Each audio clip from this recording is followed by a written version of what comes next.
सुप्रभात। कक्षा छठी में आपका स्वागत है। आज हम पाठ 1 मस्तक नहीं झुकाएंगे कविता करेंगे, जिसके कवि श्री रामधारी सी दिनकर जी हैं। इस कविता को पढ़ने से पहले संक्षेप में इसके कवि और कविता के बारे में जानेंगे। हम सब ये जानते हैं कि वर्षों तक अंग्रेजों की गुलामी करने के बाद हमारा देश भारत आजाद हुआ था। आजादी के बाद भारत के नव निर्माण के लिए युवा वर्ग को प्रेरित करने के लिए कई कवियों ने वीर रस की कविताएं लिखी थीं। इन्हीं कवियों में से एक थे श्री रामधारी सिंह दिनकर जी। श्री रामधारी सिंह दिनकर जी राष्ट्र कवि के रूप में जाने जाते हैं। उनकी कविताओं में ओज, विद्रोह, आक्रोश और क्रांति की गूंज सुनाई देती है। मस्तक नहीं झुकाएंगे कविता दिनकर जी ने भारत के वीर सपूतों को संबोधित करके लिखी है। इस कविता में कवि देश के युवाओं को आगे बढ़कर देश की सेवा करने के लिए प्रेरित कर रहे हैं। तो अब हम इस कविता की व्याख्या करेंगे और इसे पढ़ेंगे। मैंने इस कविता की इमेज आपको भेज दी है। आप इस कविता को अपनी पुरानी हिंदी की नोटबुक के ऊपर लिख लें और मेरे साथ इस कविता को दोहराएं। मस्तक नहीं झुकाएंगे। मस्तक सिर के कवि कह रहा है कि चाहे कुछ भी हो जाए, लेकिन जो हमारा युवा वर्ग है वो किसी के आगे अपना सिर नहीं झुकाएगा, डर से सिर नहीं झुकाएगा। तो चलिए इस कविता को पढ़ते हैं।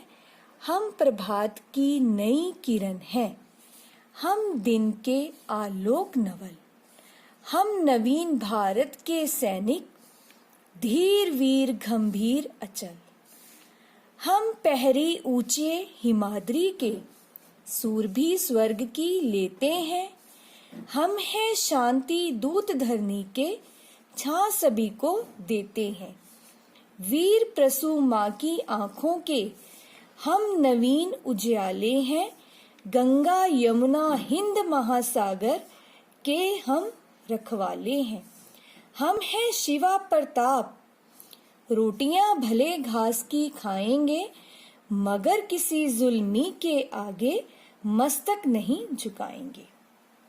तो चलिए अब इस कविता की हम सप्रसंग व्याख्या करेंगे। प्रसंग कैसे लिखा जाता है ये आपने पिछली कक्षा में भी किया होगा, लेकिन एक बार मैं फिर आपको बताती हूँ कि हमने प्रसंग कैसे लिखना है। ध्यानपूर्वक सुनिए। प्रस्तुत पंक्तियां हमारी हिंदी की पुस्तक संचिता में से ली गई हैं। और ये कौन सी, आपने कवि और कविता का नाम लिखना है। ये कौन सी कविता से ली गई है? मस्तक नहीं झुकाएंगे।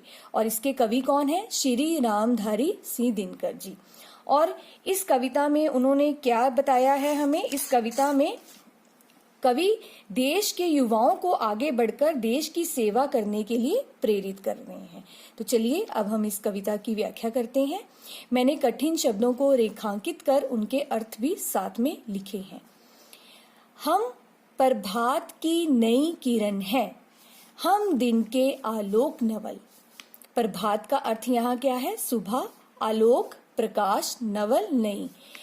कवि कहता है कि जो युवा वर्ग है वो सुबह की पहली किरण की तरह है। जिस प्रकार सुबह की पहली किरणें धरती पर प्रकाश लाती हैं, उसी प्रकार भारत का युवा भी विकास की उजली किरणें हैं।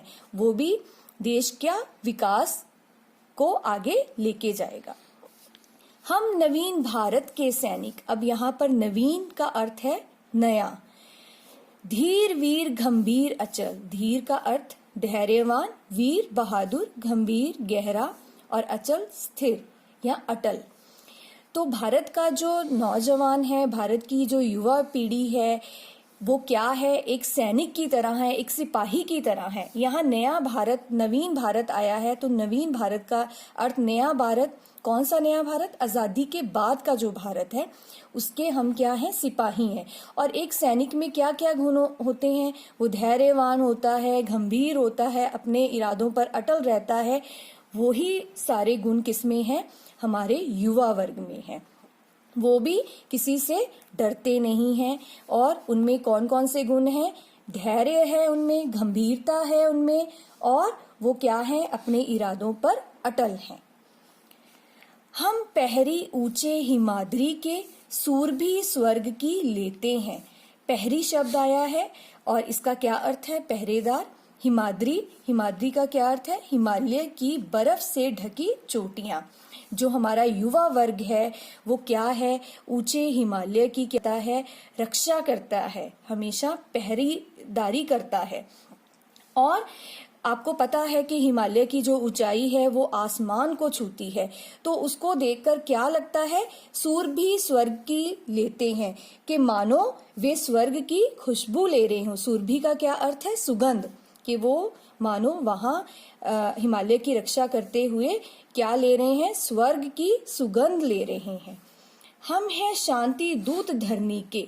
धरनी किसे कहा गया? धरती। धरनी का क्या अर्थ है? धरती। छां सभी को देते हैं। जो नौजवान है वो धरती के क्या है? शांति दूत है, शांति का संदेश लेके आते हैं। और क्या है? सभी को आश्रय देते हैं, सभी को सहारा देते हैं। अर्थात भारतवासी शांति के दूत हैं जो पूरे विश्व में शांति का संदेश फैलाते हैं। तो बाकी की कविता हम अगली कक्षा में करेंगे। धन्यवाद।